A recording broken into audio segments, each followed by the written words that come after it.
Assalamualaikum warahmatullahi wabarakatuh. Sebelumnya izin memperkenalkan diri, nama saya Aziza Putri Amalia dengan NPM 24160144. Di sini saya akan mempresentasikan terkait artikel yang sudah dibuat dengan judul Barang Tagalog sebagai Instrumen Diplomasi Budaya Filipina, Analisis Soft Power, Diplomasi Identitas dan Peran dalam Forum ASEAN.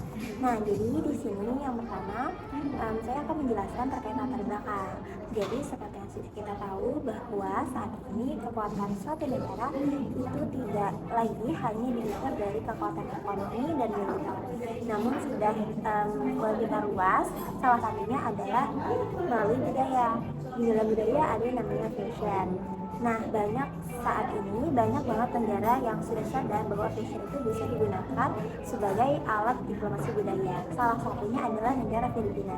Mereka memiliki pakaian tradisional yang bernama barong Tagalog, di mana barong Tagalog ini adalah pakaian tradisional yang bisa dikatakan saat ini mereka gunakan sebagai salah satu instrumen dalam diplomasi budaya. Hingga saat ini sudah banyak penelitian yang memang membahas terkait diplomasi budaya dan fashion sebagai alat untuk membangun citra negara atau diplomasi budaya tadi, namun belum ada yang spesifik membahas tentang barong Tagalog. Jadi harapannya artikel yang dibuat ini bisa menambah wawasan kita semua dan mengetahui pakaian-pakaian tradisional, fashion yang digunakan sebagai alat diplomasi budaya.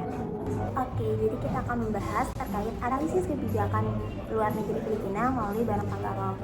Tentunya ketika Filipina menggunakan barong Tagalog sebagai alat diplomasi budaya mereka, harapannya tentu akan ada beberapa tujuan yang bisa dicapai. Di sini saya catatkan 3. Yang pertama yaitu ditujukan untuk meningkatkan citra Filipina di mata internasional. Kemudian yang kedua yaitu untuk memperkuat identitas nasional, dan yang ketiga itu terkait soft power, di mana barong Tagalog ini ditujukan atau difungsikan sebagai salah satu instrumen soft power untuk mempengaruhi persepsi negara lain terhadap Filipina.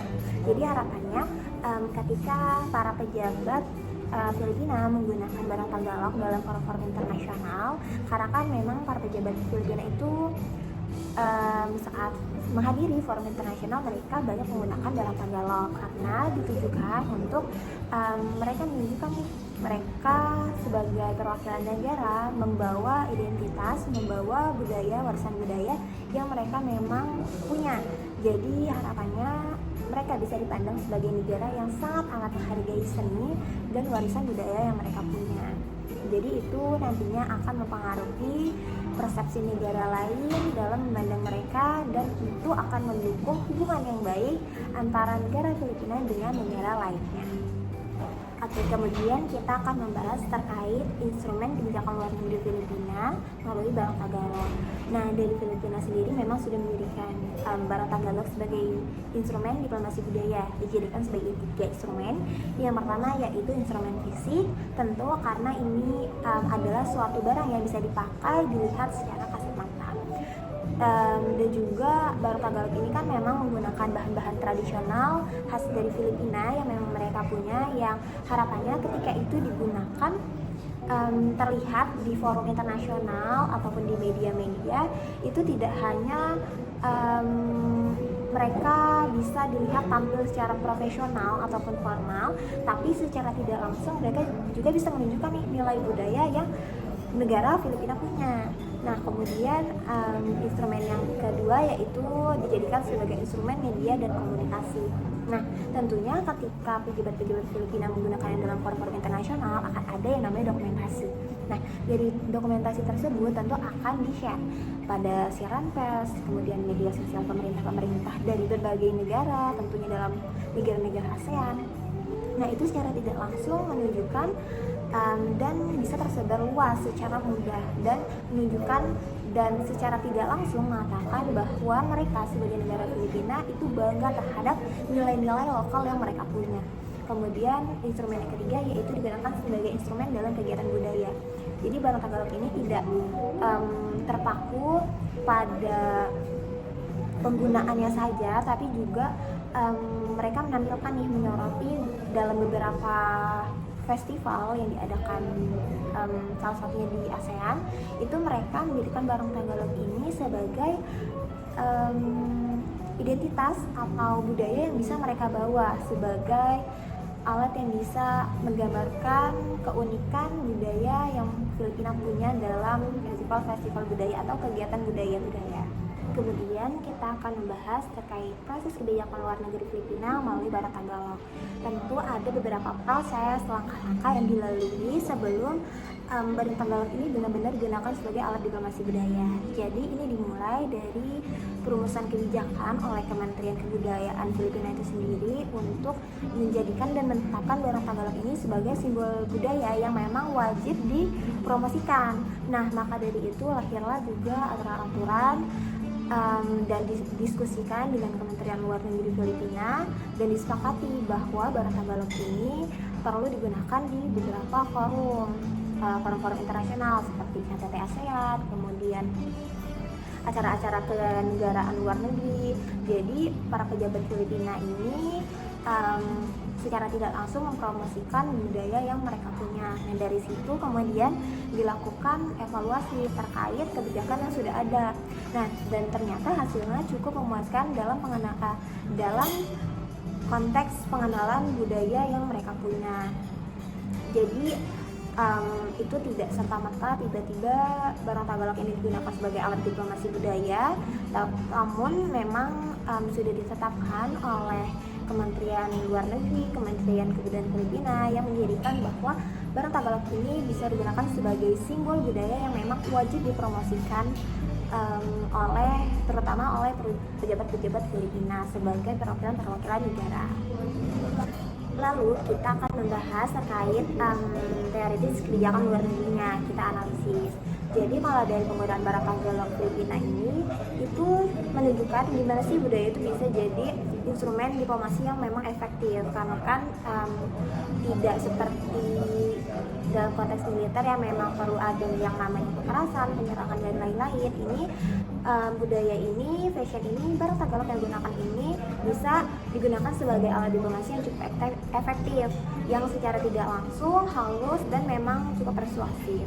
Nah, kemudian karena penggunaan Barat Tagalognya itu dikenakan dalam forum-forum regional, forum-forum ASEAN.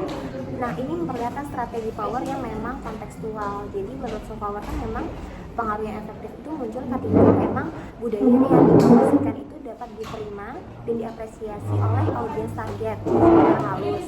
Nah, secara tidak langsung memang ini sudah cukup tercapai.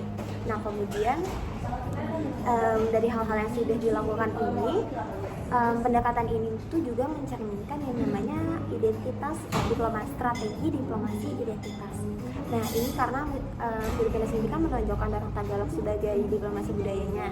Nah, itu tidak sekedar hanya menampilkan pakaiannya, tapi juga menekankan bahwa mereka adalah negara yang kaya akan budaya dan bangga dengan budaya yang mereka punya. Jadi mereka bisa dipandang sebagai negara yang memang menghargai seni dan warisan budaya yang mereka punya. Kemudian kita akan ada sedikit evaluasi terkait kebijakan luar negeri yang sudah ada, yaitu yang pertama, kalau misalnya dari perspektif teori diplomasi budaya, penggunaan Barat Tagalog ini memang bisa dibilang sudah cukup, namun masih bisa ditingkatkan biar audiens internasional itu bisa paham sama nilai simboliknya juga, makna-makna dari setiap detail yang mereka tampilkan, tidak sekedar melihat bahwa mereka memang sedang memakai pakaian. Kemudian kalau dari sisi diplomasi identitas, variasi desain regional itu jarang diperkenalkan, jarang dimunculkan ke forum-forum internasional. Jadi baru yang dikenakan pejabat-pejabat itu masih bisa dibilang yang klasik. Nah, yang ketiga, keterlibatan pengrajin lokal yang masih minim. Dan yang terakhir atau yang keempat, yaitu pemanfaatan media digital untuk mempromosikan barang sebagai alat diplomasi budayanya masih belum maksimal. Sudah cukup, namun belum maksimal. Kenapa bisa kita katakan belum maksimal? Jadi konten yang mudah diakses global itu udah bisa kita bilang masih belum cukup luas dan belum cukup untuk memperkenalkan simbol-simbol atau detail-detail dari bahan-bahan tradisional yang mereka punya, corak-corak yang mereka buat, dan lain-lain. Nah, dari evaluasi tadi ada beberapa rekomendasi kebijakan yang mungkin bisa dijadikan sebagai salah satu referensi untuk memperbaiki atau update dari kebijakan luar negerinya. Yang pertama yaitu membuat seri video edukatif dan interaktif yang menampilkan filosofi, motif, dan proses pembuatan barong. Jadi audiens internasional publik itu bisa tahu nih detail-detailnya itu memaknai apa aja, kemudian dari bahan-bahan yang digunakan, khas-khas dari Filipina yang mereka punya itu apa aja, dari corak-coraknya itu menceritakan kisah-kisah apa aja kalau dari Filipina. Mungkin kalau dari Indonesia sendiri kan biasanya ada batik yang memang punya cerita sejarahnya. Kemudian yang kedua ada memperkenalkan variasi desain dari beberapa provinsi secara bertahap di forum internasional. Jadi dari masing-masing kota, dari masing-masing wilayah tentu mereka punya yang namanya ciri khas masing-masing. Jadi itu bisa mendapat variasi dari barong Tagalog ini. Kemudian bisa melibatkan para pengrajin dengan lebih terlibat. Kemudian bisa juga memperkuat pemanfaatan media digital dan kampanye interaktif secara konsisten. Ini bisa kita bilang masih terkait dengan poin nomor 1 dan nomor 2 tadi. Oke, mungkin cukup sekian presentasi singkat dari artikel yang sudah dibuat. Mohon maaf apabila masih ada kekurangan, kesalahan, baik dalam pengambilan sumber, penjelasan, dan lainnya.